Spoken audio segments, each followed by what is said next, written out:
each other through it. Come on and see, good movement draws good movement.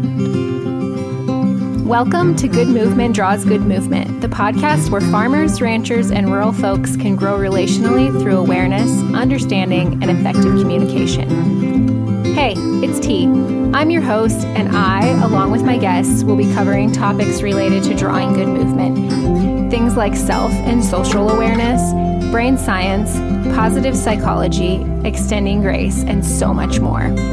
We'll share tools that can help you understand why you are the way you are, why others are the way they are, and how you can use that to step out of self-told lies with grace and compassion to draw good movement in conversations, relationships, and life in rural America.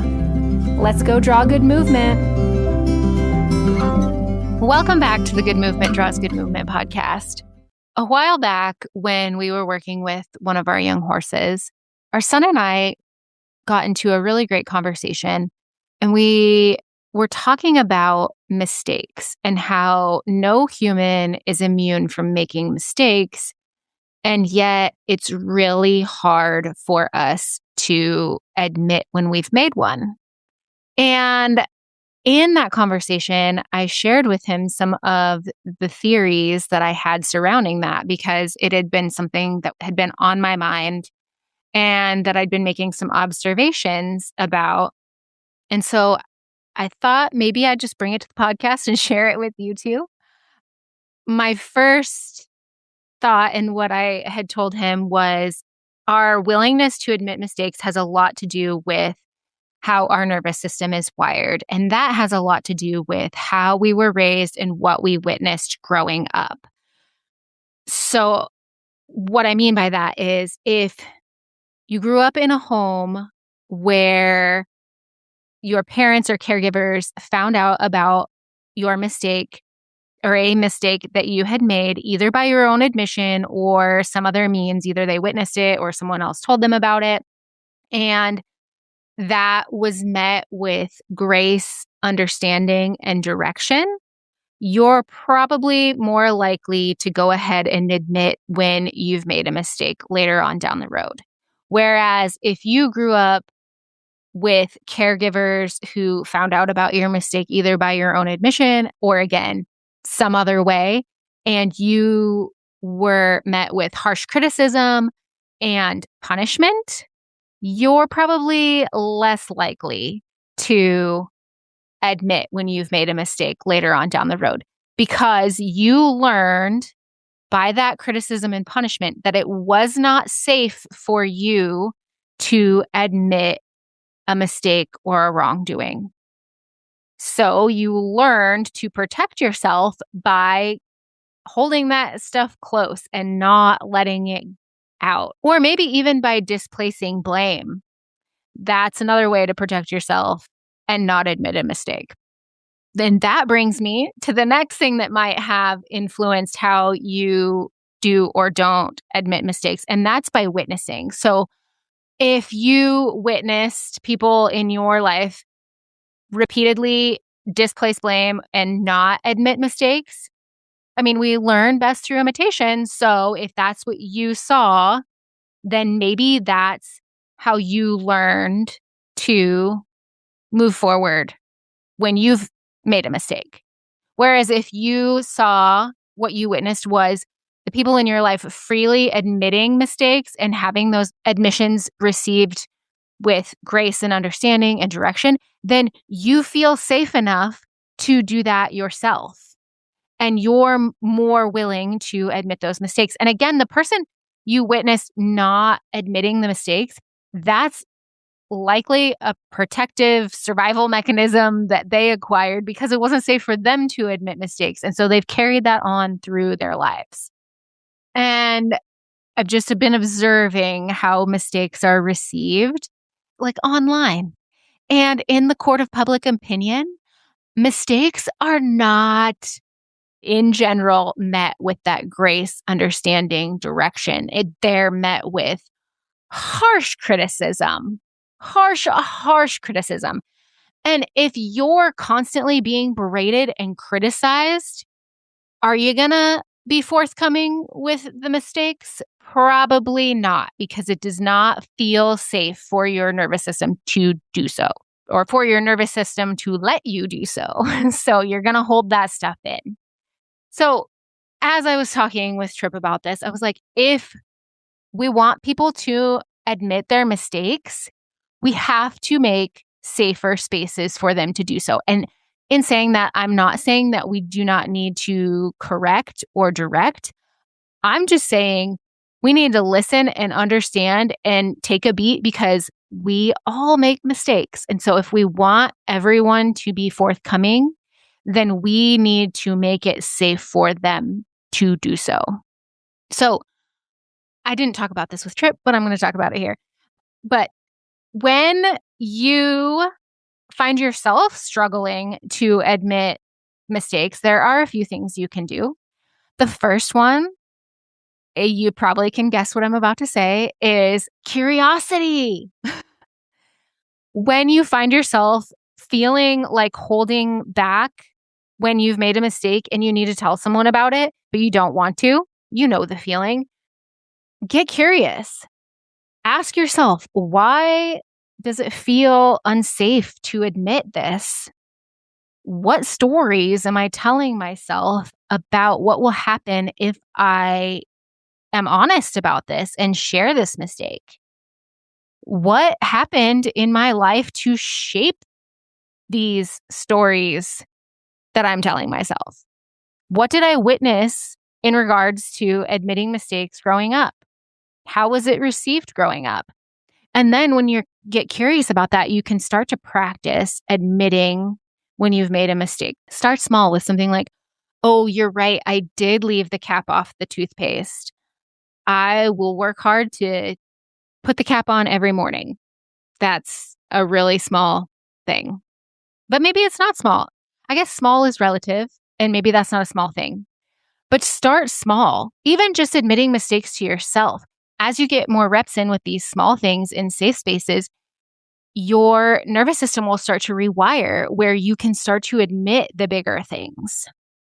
And if you are in a relationship or have to engage with someone who is notorious for never admitting their mistakes, I have some things for you too. So how do you engage with someone who will not admit when they're wrong or they've made a mistake? The first thing, again, if you guessed curious, you are correct. Get curious, because there's a reason why they struggle with admitting when they've made a mistake. So what could that be? Again, what could have happened to shape the way they respond in these situations? What did they learn growing up? And by getting curious about this, just with yourself, you can extend grace to this person. Another thing you can do is validate your own experience.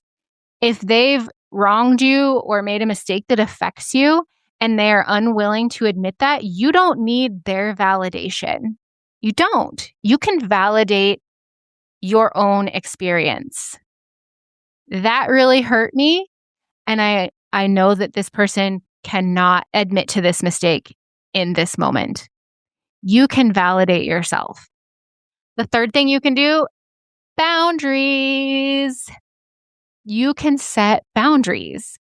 If the person is unwilling to admit their mistake, you can say, that is not the way that I perceived this situation, and move on. Just move on. I mean, if they come back and they keep wanting to engage, you'll have to set a harder, faster boundary, like walking away or, ending the conversation or whatever it is.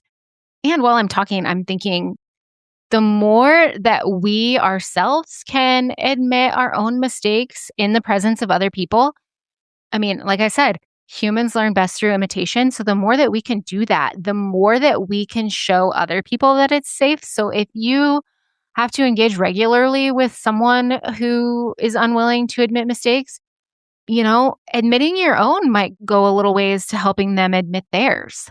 I'm not saying that's going to be a really quick fix. It will not be a quick fix. It will be slow and steady of just repeatedly showing them that it's okay and safe to admit mistakes. And because this podcast episode was inspired by a conversation with our son, I now want to talk about what Tom and I are both doing to help our kids be more okay with admitting their mistakes. And before I get into that, I want to preface with it's taken some good inner work on our own part, like individually, to get this done. But my hope is that it's helping our kids. But the first thing that I personally have been trying to do is to readily admit when I make a mistake and apologize and repair as needed. There have been a few instances with the kids where it was years after the incident that I have come back and apologized to them because I was wrong in the situation and I did not admit it immediately. And I've been doing that as things come up where I'm recognizing I made a mistake, I was wrong, even if it was years later. And I'm trying to do it more in real time to show them that it's okay to make mistakes. And then the next thing that I have been really working on is approaching their mistakes with that grace and understanding and direction.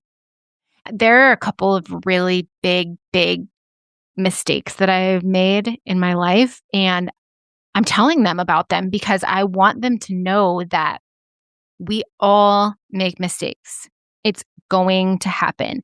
And you're not a failure if you're making mistakes. In fact, we're coaching little girls basketball this season, the youth basketball, Tom and I, with our friend Jenna. And he and I were talking about basketball. And I said, in basketball, if you're not making mistakes, you're not trying hard enough. And I think it's the same with life. If you don't ever make a mistake, I don't feel like you're living, maybe. You're just sitting there letting life happen around you. But telling them about those mistakes that I've made that had nothing to do with them to show them that it's okay. And then just, like I said, trying to approach their mistakes with grace and understanding and make it a safe space for them to come to us, because I want more than anything for our kids to feel safe enough to come to us with those things so that we can help guide them, direct them. So I'm trying real hard to curb my criticism and punishment. And sometimes that's still a struggle.